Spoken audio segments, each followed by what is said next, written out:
In the small town of Vale Sombrio, nestled between mountains covered in dense forests, lived João Silva, a 30-year-old man who worked as a forest ranger. João was known for his reserved nature and the long periods he spent alone in the forest. What no one knew was that João carried a terrible secret. Every full moon, he transformed into a creature feared by all, a werewolf. This curse had tormented him since he was 18, when he was attacked during a nighttime walk in the forest. Over the years, João learned to isolate himself during full moon nights, locking himself in a remote cabin he built deep in the forest. There, he would undergo his painful transformation, struggling to keep control over his wild instincts. Everything changed when a new resident arrived in town. Ana Luz, a 28-year-old biologist, came to study the local wildlife. Her interest in wildlife led her to take long nighttime walks through the forest, unaware of the danger lurking in the shadows. One night, under a waxing moon, João and Ana crossed paths for the first time. He was immediately captivated by her intelligence and passion for nature. However, the fear of his secret being discovered made him keep his distance. Little did João know that this encounter would mark the beginning of a journey that would test not only his control over his inner beast, but also his capacity to love and trust someone. In the following weeks, João and Ana met several times in the forest. Despite his reserved nature, João found himself drawn to Ana's curiosity and enthusiasm. They began to take walks together, with João sharing his vast knowledge about the local flora and fauna. Ana, in turn, was intrigued by João. She noticed his sharp senses and his almost supernatural connection to the forest. Sometimes, she caught him anxiously looking at the sky, especially when the full moon was approaching. During one of their walks, Ana mentioned reports from local residents about strange howls and enormous footprints found in the forest. João visibly tensed and quickly changed the subject. This piqued Ana's curiosity, and she began to suspect that João knew more than he was letting on. As the next full moon approached, João became increasingly agitated. He started avoiding Ana, making excuses not to meet her. Determined to find out what was going on, Ana decided to follow João one night. Hidden among the trees, she saw him entering an isolated cabin deep in the forest. When the full moon rose in the sky, Ana heard agonizing screams coming from inside the cabin, followed by the howl of a wolf. Horrified and fascinated, she moved closer to look through the window. What Ana saw that night would change her life forever. Through the fogged window, she glimpsed the silhouette of a creature half-man, half-wolf. Her heart raced as she realized the creature was João. Scared, Ana stepped back and stepped on a branch. The sound alerted the werewolf inside the cabin. Glowing yellow eyes turned in her direction, and a low growl echoed through the forest. Ana knew she had to run, but her feet seemed glued to the ground. The werewolf's growl broke Ana's trance. She turned and ran, her heart pounding frantically as she dodged branches and roots. Behind her, she heard the sound of claws scratching wood and a crash as the cabin door was smashed open. Ana ran like never before, adrenaline fueling her steps. But the creature was faster.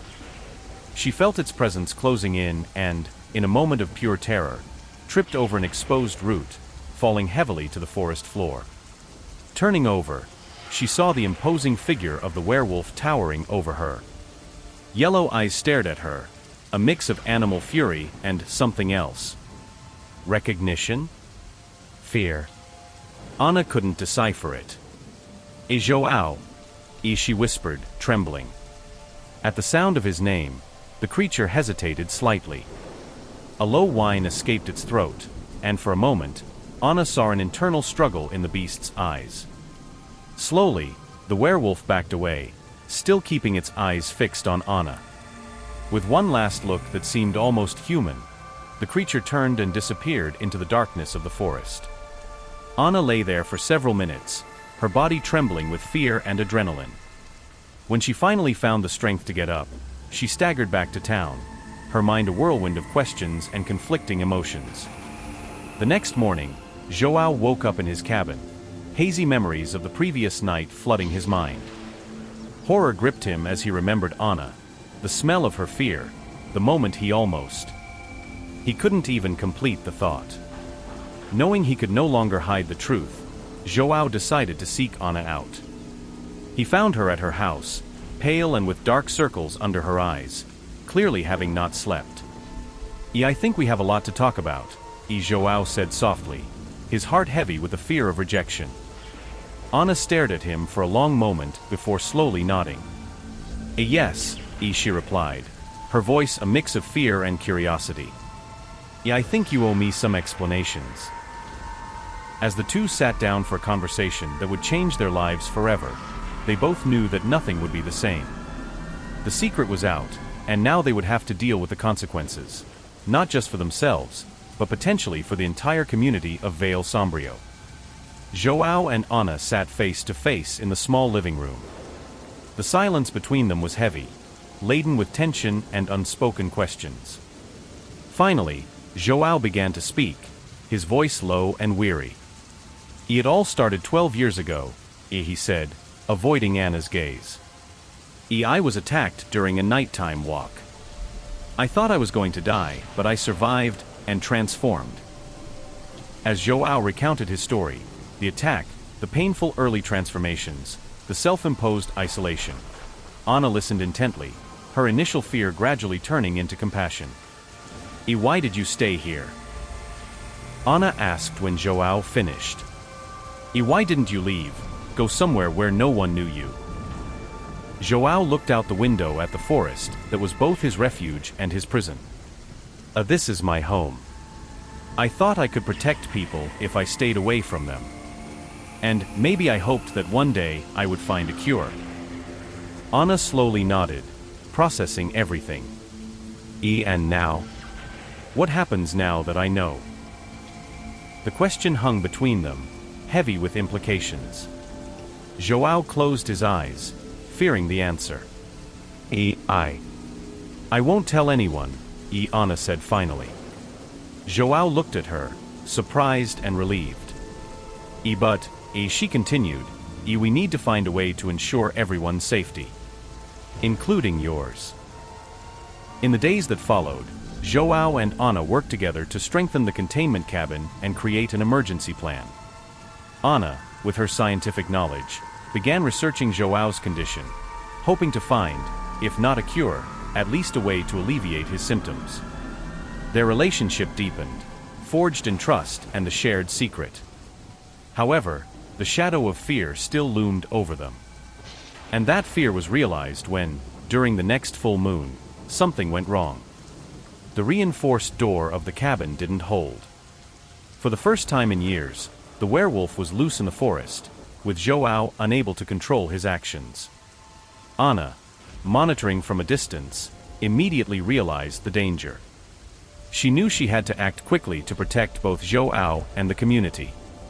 With her heart racing, Anna grabbed the tranquilizer kit they had prepared for emergencies and ventured into the dark forest.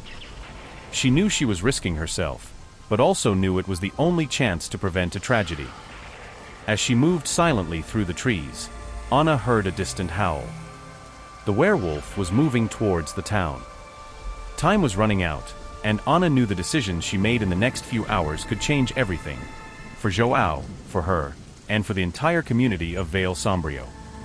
The full moon hung ominously over Vale Sombrio, bathing the forest in an eerie light. Anna advanced cautiously, each shadow and noise making her heart leap. The werewolf's howl echoed closer and closer, mingling with the distant sound of barking. The town's dogs had sensed the beast's presence. Suddenly, a branch snapped behind her. Anna whirled around, tranquilizer syringe in hand, only to be met with emptiness. The feeling of being watched overwhelmed her, making every hair on her neck stand on end. A low growl made her freeze. Slowly, she turned. Two yellow eyes glowed in the darkness, fixed on her. The werewolf emerged from the shadows, saliva dripping from its exposed fangs. There was no trace of João in its eyes now, only hunger and primal fury. Anna backed away slowly, her hand trembling around the syringe. João, she whispered, I know you're in there. Fight it. The creature advanced, muscles tense under the silver fur. Anna knew she had only one chance. As the werewolf leaped, she threw herself to the side, feeling sharp claws tear through her jacket. Rolling on the ground, Anna managed to plunge the syringe into the beast's flank. The werewolf howled in pain and rage, thrashing furiously. Anna crawled backward, praying that the tranquilizer would take effect quickly. But the werewolf didn't fall. Instead, it seemed to grow more enraged. With horror, Anna realized that the dose hadn't been enough. A scream cut through the night, from the direction of the town. The werewolf's head snapped towards the sound, sniffing the air. With one last look at Anna, the creature bounded towards the noise. "No!" Anna shouted, getting up to chase. But she knew she couldn't reach it in time. Lights began to flicker in the town. More screams echoed. Chaos was descending on Vale Sombrio. Anna ran desperately through the forest, branches whipping at her face. She could hear the growing commotion in the town. Frantic barking, panicked screams, the distant sound of breaking glass. When she finally reached the forest's edge, a nightmare unfolded before her eyes. Townspeople were running through the streets in panic. Some carried improvised weapons. And in the center of the main square, illuminated by the trembling streetlights, was the werewolf, cornered and growling at the forming crowd. Anna knew the next moments would determine the fate of João and the entire town. But what could she do to prevent an imminent disaster? The werewolf let out a deafening howl, causing everyone to recoil. Its wild eyes swept over the crowd and, for a brief instant, found Anna's. In that moment, she saw a flash of recognition and fear. Chaos consumed Vale Sombrio. The werewolf, cornered and enraged, launched itself at the panicking crowd. Its predatory instincts completely took over, overwhelming any remaining trace of humanity. With a swift and brutal move, the beast grabbed the first man in its path. Sharp claws tore through flesh and bone, and a scream of agony echoed through the square before abruptly falling silent. The lifeless body dropped to the ground, blood spreading across the asphalt. The sight of the attack triggered an even greater wave of panic. People ran in all directions, some stumbling and falling in their haste to escape. The werewolf, now tasting blood, pursued its prey with terrifying ferocity. A woman, paralyzed with fear, couldn't move as the creature turned towards her. With a single swipe of its claws, her throat was torn open. She fell, her eyes still wide with terror, as her life quickly ebbed away. Anna watched the scene in horror, her stomach churning at the brutality of the attacks. She knew she had to do something, or more people would die. More importantly, she knew that if the werewolf wasn't stopped, João would never forgive himself when he came to. Gathering all her courage, Anna moved toward the chaos. João, she shouted, trying to get the beast's attention. João, I know you're in there. You have to fight this. The werewolf paused for a moment, its ears twitching in the direction of Anna's voice. For a brief instant, there seemed to be a flash of recognition in its wild eyes. But then, a shot rang out across the square. Someone in the crowd had found a gun. The bullet hit the werewolf's shoulder, making it howl in pain and fury. The brief moment of lucidity vanished, replaced by blind, uncontrollable rage. With a deafening roar, the werewolf charged at Anna. She could see death approaching in the form of fangs and claws, the metallic smell of blood filling the air. At the last second, something unexpected happened. A figure emerged from the shadows, placing itself between Anna and the beast. It was old Mr. Martinez, the local historian, who always told legends about mystical creatures of the forest. "Stop," he shouted, raising a strange amulet. "By the power of the ancient guardians of the forest, I command you to stop." The werewolf hesitated, confused by the sudden intervention. Anna took advantage of the distraction to search frantically in her bag. She knew she had one more dose of the tranquilizer, but would it be enough? Meanwhile, more shots rang out across the square. The situation was about to spiral completely out of control. Anna knew the next moments would determine not only João's fate, but that of all Vale Sombrio. With her heart pounding, she prepared to make her final move, knowing it could cost her own life. Chaos reigned in Vale Sombrio's central square. Gunshots echoed, panic screams filled the air, and the werewolf, wounded and enraged, was about to attack again. Anna knew she had only one chance. With the tranquilizer syringe in hand, she took a deep breath and made her decision. João, she shouted, running towards the beast. It's me, Anna. Remember who you are. The werewolf turned, its wild eyes fixed on her. For a moment, it hesitated, as if part of it recognized her voice. Taking advantage of this moment of confusion, Anna lunged forward. But she knew the tranquilizer dose wouldn't be enough on its own. She needed to get close enough to inject it directly into the creature's neck. With a swift move, Anna embraced the werewolf, feeling the heat of its furry body and the metallic smell of blood. The beast's claws dug into her back, causing searing pain, but she didn't let go.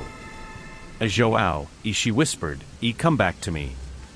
With all the strength she had left, Anna plunged the syringe into the werewolf's neck, injecting the tranquilizer. The beast howled, thrashing violently. Anna was thrown aside, hitting the ground hard. Through a vision blurred by pain, she watched as the werewolf staggered, fighting the drug's effects. Slowly, the creature began to transform. Fur receded, claws retracted, and gradually, João's human form emerged. João collapsed to his knees, panting and disoriented. When his eyes finally focused, he saw the scene of destruction around him and Anna, lying in a pool of blood. No, he murmured, crawling to her. Anna, no. Anna smiled weakly, her breath shallow and irregular. You came back, she whispered. Why? João asked, tears streaming down his face. Why did you do this? Because I believed in you, Anna replied, her voice barely audible. And because I love you. With those words, Anna's eyes closed for the last time. João held her, sobbing uncontrollably. The crowd, which moments before had been in a panic, now watched in silence at the poignant scene. Mr. Martinez approached, placing a hand on João's shoulder. Her sacrifice will not be in vain, my young friend, the old man said softly. With this act of pure love, the curse is broken. You are free now. João looked up, a mix of pain and gratitude in his eyes. He knew he would carry the weight of this night forever, but he also knew that Anna's sacrifice had given him a second chance, a chance to live, to redeem himself, and to honor her memory. As the sun rose on the horizon, marking the end of Vale Sombrio's longest night, a new era began. An era of healing, forgiveness, and hope, born from the heroic sacrifice of a woman who believed in the power of love to tame even the wildest of beasts.